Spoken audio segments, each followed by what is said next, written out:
Dans la vidéo d'aujourd'hui, on va parler de discipline et de motivation. Donc en fait, moi je ne suis pas d'avis de dire que la motivation ne sert à rien, ni que la discipline est inutile ou l'un ou l'autre. En fait, les deux sont complémentaires. C'est-à-dire que la motivation, elle permet toujours de passer à l'action. Mais la discipline, elle est, comment dirais-je, presque inévitable dans n'importe quel projet, n'importe quelle chose que tu veux construire, réaliser. Que ce soit de la discipline en amour, que ce soit de la discipline dans le sport, dans le business, peu importe, la discipline, c'est la base de tout. Mais sans motivation, tu ne peux pas vraiment démarrer quelque chose. Donc, pour démarrer quelque chose, je pense que, encore une fois, il faut avoir, on parle souvent de pourquoi, mais moi je pense que le pourquoi est un peu une illusion dans le sens où il y a des moments où ton pourquoi aura pas forcément de sens ou moins de sens. Donc, tu dois toujours être ton propre but.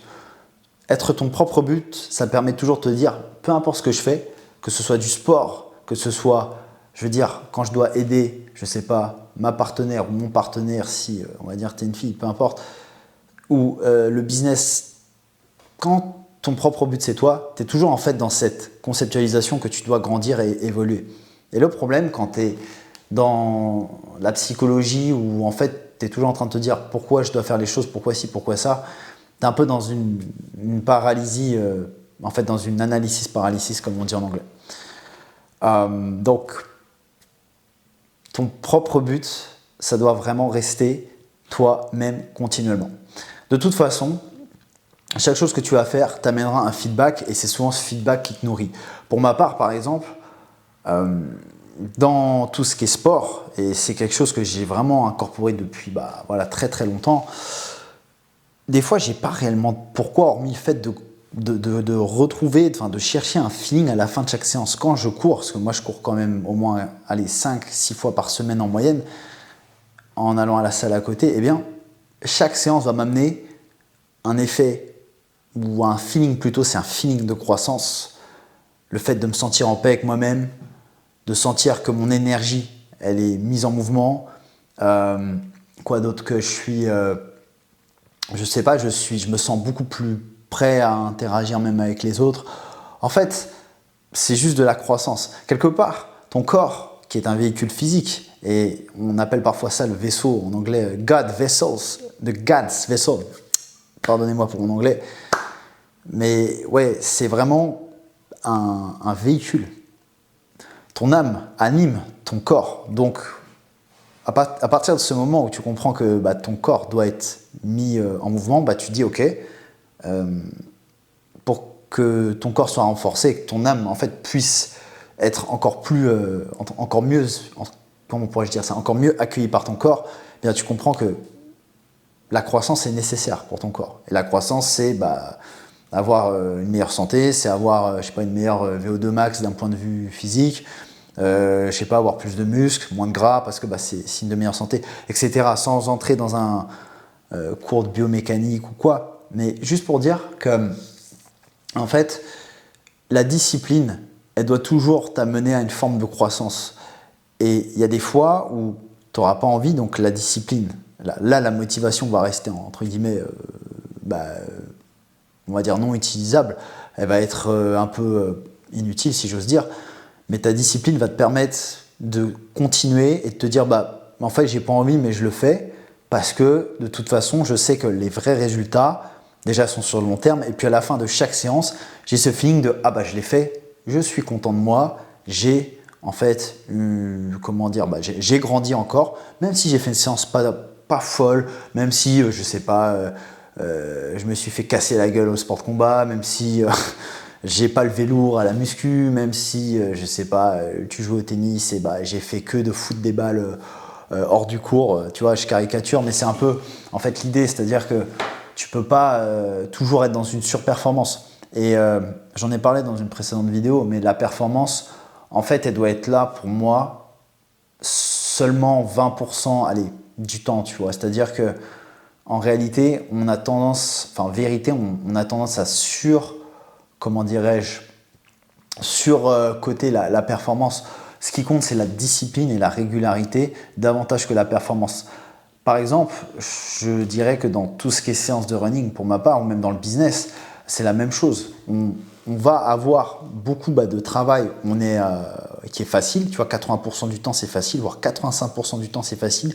Mais 10 à 15% du temps, 20% du temps max, on va se faire des vraies séances dures où là, par contre, ça tabasse. Et c'est ça qui compte. C'est là où tu as des vraies zones de progrès, mais tu es obligé en fait d'avoir le 80% à côté où tu vas, si on prend par exemple la course à pied, tu vas faire monter ton endurance fondamentale, tu vas faire monter plein de choses, tu vas habituer ton cœur, tu vas habituer tes muscles, mais tu ne peux pas tout le temps être à fond dans une full performance. En fait, la vraie performance, c'est la régularité, la discipline.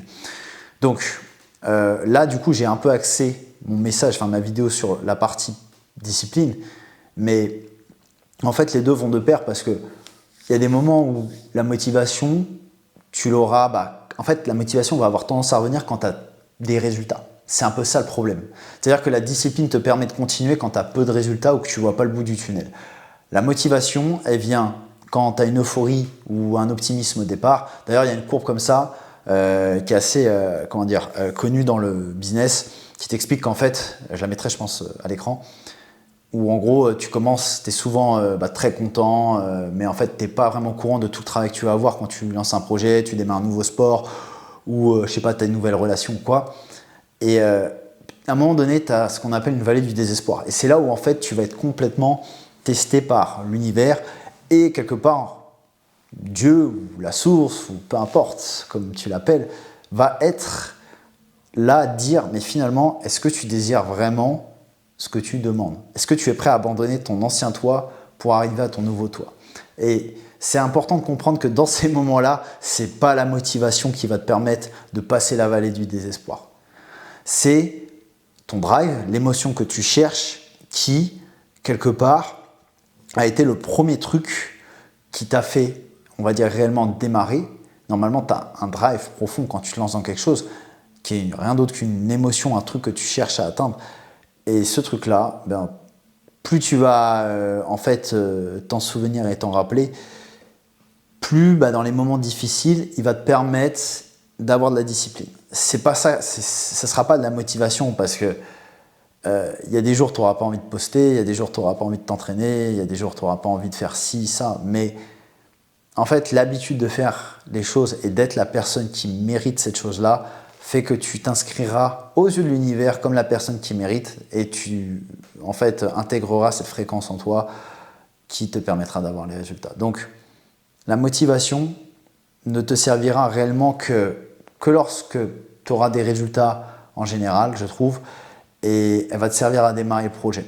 Mais quand tu as peu de résultats, la motivation, elle est hélas assez vicieuse parce que la motivation, c'est souvent quand tout est beau, tout est rose, il y a les copains à côté, il y a machin qui te dit « ouais, c'est trop cool ». C'est de l'énergie temporaire pour te mettre un peu en inertie. C'est un peu comme un petit boost, tu vois. C'est un peu comme un petit nitro, une petite nitro que tu mets, on va dire, un petit turbo que tu as, mais qui est éphémère. Voilà, donc pour pouvoir continuer, c'est un tank de discipline, c'est un tank d'essence de discipline dont tu as besoin. C'est pas juste un petit nitro. Le nitro te permettra, la nitro, je crois, te permettra juste de démarrer. Voilà un peu l'idée. Donc pour moi, si tu veux vraiment changer en fait de vie, de résultats, peu importe, la seule façon où tu auras des résultats, c'est toujours te dire, quand je me lance dans quelque chose, eh bien, la seule chose qui va vraiment compter, ça va être de répéter, d'être discipliné, cette chose-là, mais en comprenant que les résultats vont en fait venir un peu au départ. Après, il y aura une vallée du, entre guillemets, désespoir dans le sens où il y aura des périodes où en fait, tu auras très peu de résultats, mais c'est ici que tu ne devras pas abandonner.